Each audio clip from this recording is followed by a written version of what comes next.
بسم اللہ الرحمن الرحیم. ناظرین کرام السلام علیکم. ریاست پاکستان کی جانب سے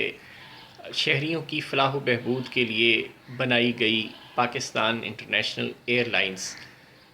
کرونا بحران کے دوران بیرون ملک پھنسے ہوئے پاکستانیوں کو واپس لانے کے لیے ان سے 3 گنا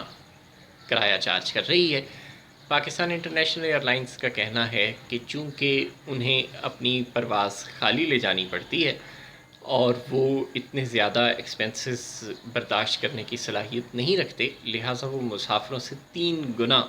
کرایہ چارج کر رہے ہیں. اس کے بعد جب وہ لوگ پاکستان پہنچتے ہیں تو انہیں قرنطینہ کرنے کے چارجز بھی ان سے وصول کیے جاتے ہیں. گویا اس وقت جو لوگ بے روزگار ہو کے اور کرونا بحران کے دوران کئی ماہ یا کئی ہفتے بہت برے حالات میں بیرون ملک گزارنے کے بعد اپنے ملک کی بنائی ہوئی انٹرنیشنل ایئر لائنز میں بیٹھ کر واپس پاکستان پہنچتے ہیں، انہیں نہ صرف 3 گنا ٹکٹ کے چارجز برداشت کرنے پڑتے ہیں بلکہ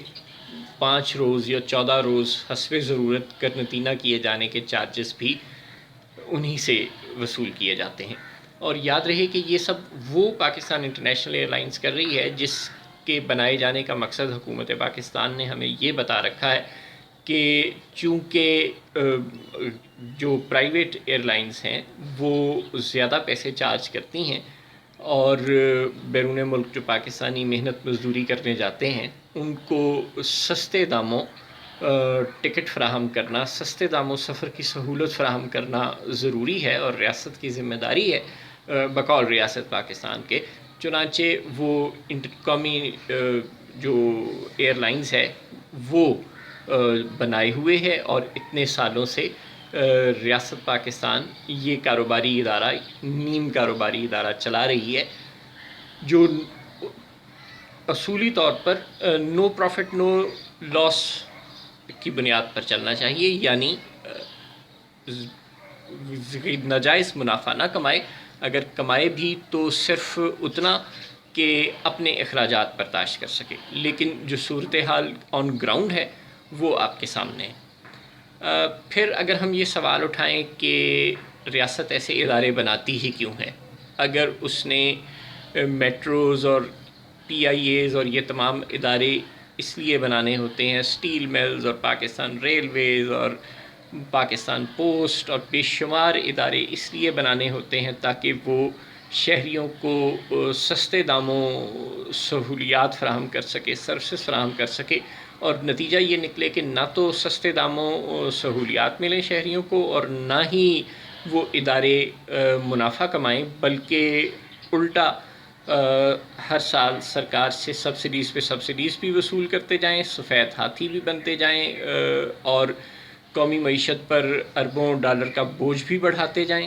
اور عوام کو ریلیف سے بھی محروم کرتے جائیں. اگر یہی صورتحال رہنی چاہیے تو پھر ان اداروں کو بند کیوں نہیں کر دیا جاتا؟ یہ سوال اٹھایا جائے تو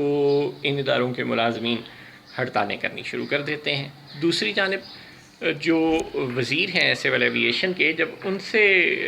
یہ درخواست کی گئی کہ جناب اس معاملے کا نوٹس لیں تو انہوں نے پی آئی اے حکام سے کہا کہ آپ یہ چارجز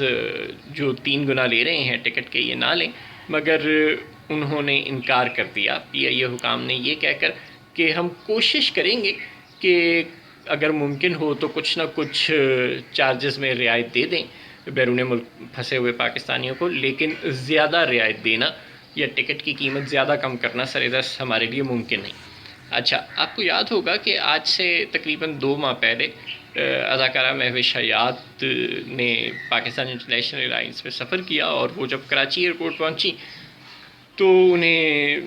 ضروری سہولیات کا خاصا فقدان نظر آیا اور صفائی کا بھی فقدان نظر آیا اور مینجمنٹ کا بحران نظر آیا. تو انہوں نے 1-2 تصاویر سوشل میڈیا پر ڈالنے کے بعد اپنے ٹویٹر اکاؤنٹ سے ایک ٹویٹ کی جس میں پی آئی اے کی مینجمنٹ پر کافی افسردگی اور ناراضگی کا اظہار کیا. تو اوورسیز پاکستانیز کی وزارت نے فوری طور پر اداکارہ کے ٹویٹ کا نوٹس لیا اور کہا کہ آپ کی نشاندہی کا بہت شکریہ، ہم یہ مسئلہ ترجیحی بنیادوں پر حل کروا رہے ہیں. اب اگر سچویشن یہ ہے کہ مہوش حیات کے کہنے سے پاکستان انٹرنیشنل ایئر لائنز بات مان لیتی ہے اور وزیر سول ایویشن جناب غلام سرور خان کی بات نہیں مانتی، تو پھر وزیر اعظم عمران خان صاحب کو کیوں نہ یہ تجویز دی جائے کہ وہ اداکارہ مہوش حیات کو ہی کچھ دیر کے لیے پاکستان انٹرنیشنل ایئر لائنس کا وزیر مقرر کر دیں، تاکہ کم از کم اس بحران کی حالت میں تو کرونا سے متاثرہ اور مشکل حالات کو برداشت کر کے پاکستان واپس آنے والوں کے لیے کچھ ریلیف کا سامان ہو سکے۔ السلام علیکم۔